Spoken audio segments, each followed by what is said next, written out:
My name is Alex Williams. My wife, Sarah, is amazing. She's cute, kind, and incredibly charming. We met at work, fell in love at first sight, and started dating immediately. But our relationship is a company secret. Sarah is a crybaby, easily scared, and gets lonely, but she's still a girl who can't be without me. She's also considerate, independent, and strong. That's the charm of her contradictions. One weekend, Sarah and I were enjoying a date. I picked her up in my car, and we planned a drive date. We talked the whole time since we met up. Even though we see each other every day at work, we never run out of things to talk about on our dates. But our happy time suddenly came to an end. There was a loud crash and a jolt that shook my car. Alex. I comforted Sarah, who was already tearing up, and got out of the car. At the same time, two men got out of the car behind us. Buddy, if you suddenly back up, this is what happens. It seemed I misjudged the distance when I was backing up and hit their car. What are you gonna do about this? You better pay up. I'm very sorry. Hey, buddy, we don't want an apology. Yeah? We want money. This is a mess, and we're in trouble too. We're in a hurry. Can you take responsibility if we're late? Well, Speak up. honestly, I was so scared I couldn't think straight. Their intimidating attitude and raised voices. A short guy in a flashy shirt and a big brother type with a loud voice and big attitude. Facing these two, I thought it was all over for me. First, the police. Yes, I'm calling the police. I tried to steady my shaking hands as I took out my phone. No, not the police now. But it's our duty to contact the police if there's an accident. Listen, buddy, we don't care about your situation. It's not just about me. It's a driver's duty. As I muttered those words, the big brother guy's eyes glinted, and he clenched his hand. He pushed me, and I almost lost my balance. Stop mumbling. We said we're in a hurry. You owe us $80,000 for repairs and compensation. I was stunned by the sudden demand for such a huge amount of money. That's way too much. Alex, are you okay? At that moment, Sarah, whom I had told to wait in the car, came running over. Their eyes changed when they saw her. Well, isn't she a beauty? Is she your girl, buddy? The short guy raised his pinky finger as he said that. Well, Alex, did you contact the police? these two said no. Then let's call the insurance company. I heard from the car. These guys aren't making any sense. At least go through the insurance company. Sarah usually leaves everything to me, but sometimes she steps up like this. Yeah, let's at least call the insurance company. With my wife pushing me, I grabbed my phone again. I said stop it. We're in a hurry, so just pay up. The boss is mad. You guys are in trouble now. When the boss gets mad, he goes crazy. As the short guy said that, the boss snatched my phone and smashed it to the ground. The screen shattered into pieces. Some parts even flew out. We're with the Crimson Gang. If you don't hurry up, you'll end up like this. I was annoyed by the short guy's smirk, but hearing the name Crimson Gang made me shrink back further. The Crimson Gang is the most famous and powerful mob in the US, known by everyone. Fine, we'll take half, but only if we get the girl too. The boss said, grinning as he reached for Sarah's arm. Stop it. Without thinking, I yelled and hit Sarah behind me. Of course, my actions only made them angrier. Hey, it's your fault for hitting our car. Yay, that's right. Then, the boss grabbed me by the collar, and I braced myself. I saw my life flash before my eyes. Oh, there's Sarah smiling. So cute. Please stop. As I was reminiscing, Sarah's loud voice cut through the tension. Startled, I looked at her. Tears filled her big eyes, and her small hands were clenched tight, shaking. You look like a scared puppy, little miss. The short guy's mocking laugh was infuriating. Please stop. I'll pay the money. Sarah said that, as she made herself even smaller. Well, as long as you pay, it's fine. Understood. Can you come to my place? Sure. Released by the boss, I rushed to Sarah's side. Alex. Sarah gripped my hand tightly. Sarah, are you okay? Are you hurt? I'm fine. What about you, Alex? I'm fine too. Okay, save the La Vida Vey stuff for later. Then the four of us got into my car and headed to Sarah's place. Following her directions, we arrived at Sarah's family home. It was my first time there. And to sum it up, it was a mansion. Though the area was rural, it had excellent access to the city. The land alone must be worth quite a bit. Is your family some kind of landowners, Sarah? I whispered to her, but Sarah just gave me a gentle smile. This is gonna be good, huh? Can't wait. I heard the two guys whispering excitedly. Miss, good job today. A man in a suit we passed by bowed his head quickly. Sarah gave a soft smile and a slight nod as she passed him. So she really is a princess, huh?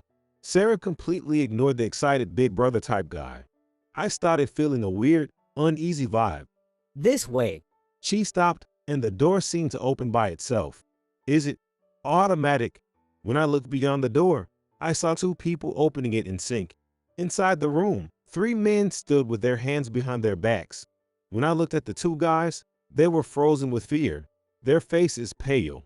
I followed their gaze to a hanging scroll in the room that said, Crimson Gang. Alex, please come in.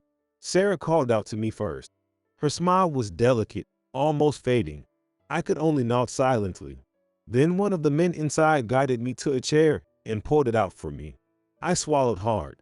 It felt unreal, like I was dreaming. You too? Coming too. Sarah was still smiling, but her eyes weren't. Number we have to go. We'll just leave now. Yeah. We won't take much of your time. We just want to give you the promised money. I was suffocating, seeing a side of Sarah I had never seen before. She was calm, but her eyes looked like they could pierce through anything. She stared at the two men intensely. I heard you cause trouble for the lady and her guest. Is that correct? The biggest guy among the men stepped forward. No trouble, just the car. You know. Jack, don't scare them. Alex's car hit theirs while backing up. This face is just how I look, so they're asking for money. Yes, they want $80,000 for damages and compensation. I see. What does the insurance company say? Jack turned to me to ask. Well, they said we shouldn't contact the police or the insurance company. Even though I thought this man wouldn't harm me, I couldn't hide my fear in this surreal situation. I answered him while trembling. Jack, stop scaring them. So, sorry, but $80,000 seems a bit high, doesn't it? Right, that's what I thought. But he insists on $80,000. This guy does. The big brother type guy said, pointing at the short guy. The short guy panicked. No, the one who first negotiated the price was you, right, boss? No, I don't know. The two started arguing, seemingly unaware of the cold stares from everyone in the room. As the tension in the room increased, I couldn't stop sweating. Then it happened. You're being noisy. Sarah's quiet words dropped the room's temperature to absolute zero. Even Jack had a thin layer of sweat on his forehead. Why did you come here?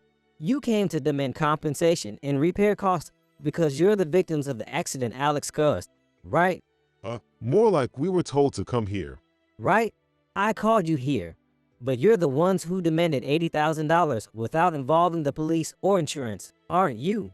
Yes, that's right. I was surprised by Sarah's sudden switch to a southern accent and stood there with my mouth wide open. Is this the first time you've seen a lady like this? I was startled by the whisper and turned to see Jack standing behind me. When the lady gets mad, we can't stop her. Even though it seemed irresponsible, I could only watch Sarah's actions. I've got $80,000 here, so take it and leave. Thank you, ma'am. Why did you think that you just get the money easily? That's funny. Sarah smiled brightly, but her icy eyes were terrifying. I couldn't look away. She was stunning. If I'm giving you such a large amount, we're going to do this right. Sarah had them bring the dash cam. That's... What? Don't you know? It's a dash cam. I know, but if you play it... What are you talking about? I don't care about your situation. At Sarah's signal, the gang members prepared the dash cam. The footage clearly showed the two men's car hitting us from behind. To me, it looks like you hit us on purpose. Really? Maybe we misunderstood. And they fell silent. Do you think it ends with we misunderstood? That's naive. You're part of the Crimson Gang, right? Which branch? I'll talk to your boss. The two men, sweating profusely, looked lost. Answer now. I flinched at Sarah's raised voice.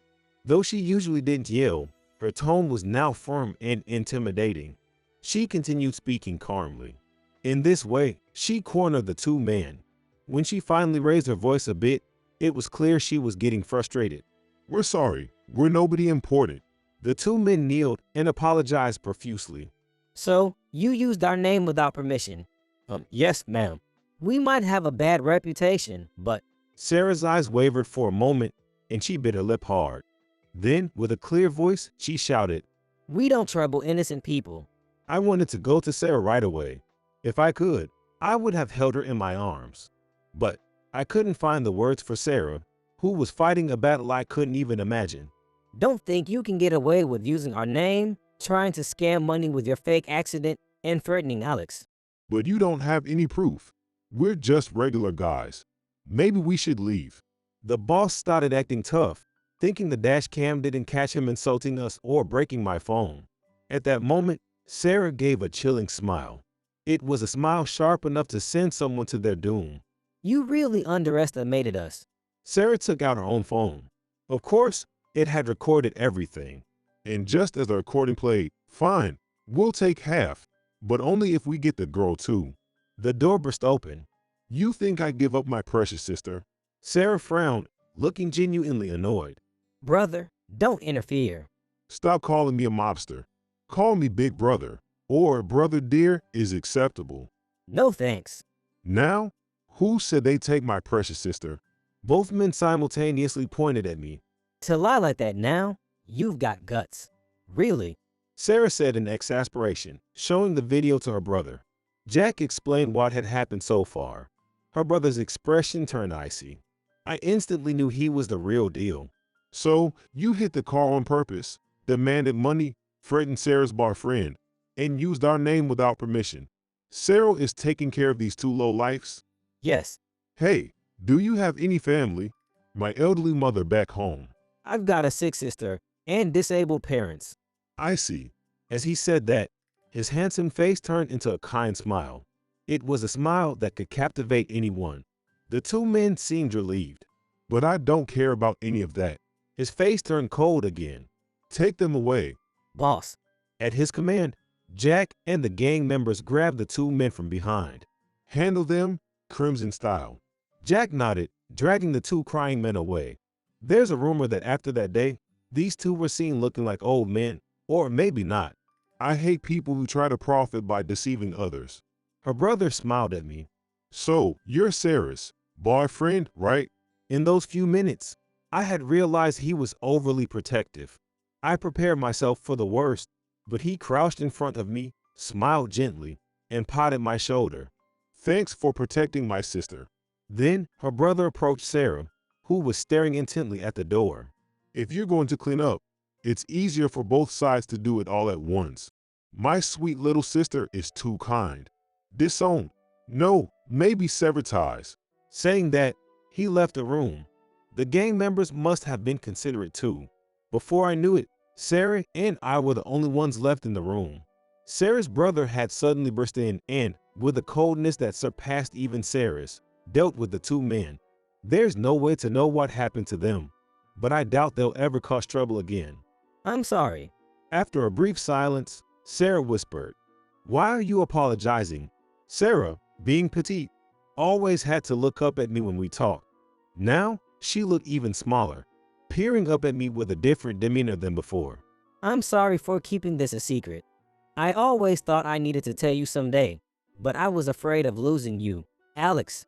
I just couldn't say it. She covered her face with both hands and her shoulders trembled. Were you surprised? My family is like this, so we should break up. Why? Because I'm a mob boss's daughter. Sarah tried to smile, but I could tell she was hurting each time she spoke ill of her own family. My dad has never worked a day in his life. What? He's been a stay-at-home dad forever. My mom still works and supports the family, but they're both fine with it. And I've never cared about family circumstances. Every family is different. When Sarah smiled gently, I smiled back. Earlier, when your brother talked about disowning you, you looked sad. You care about the people here more than the mob stuff, right? Sarah nodded quietly. I was shocked to find out you're a mob boss's daughter, but it doesn't change how I feel. Really? As long as you're okay with it, I'll stay by your side and support you. At that moment, the door burst open with a loud bang. Startled, I looked in that direction. Alex, you're a real man among men. I'll support you too. Brother, it's frustrating, but I'll support you. Her brother and Jack, along with the gang members, were all lined up, crying manly tears. After that, Sarah and I got married. Sarah continues to live her life, hiding everything as before. We haven't decided about the future yet, but I believe Sarah will eventually return to the mob world. If that happens, I'm ready to follow her. Even if I lose everything, I never want to lose Sarah. And I don't want to lose the precious love that's blossomed between us. No matter what happens, we've decided to stay together.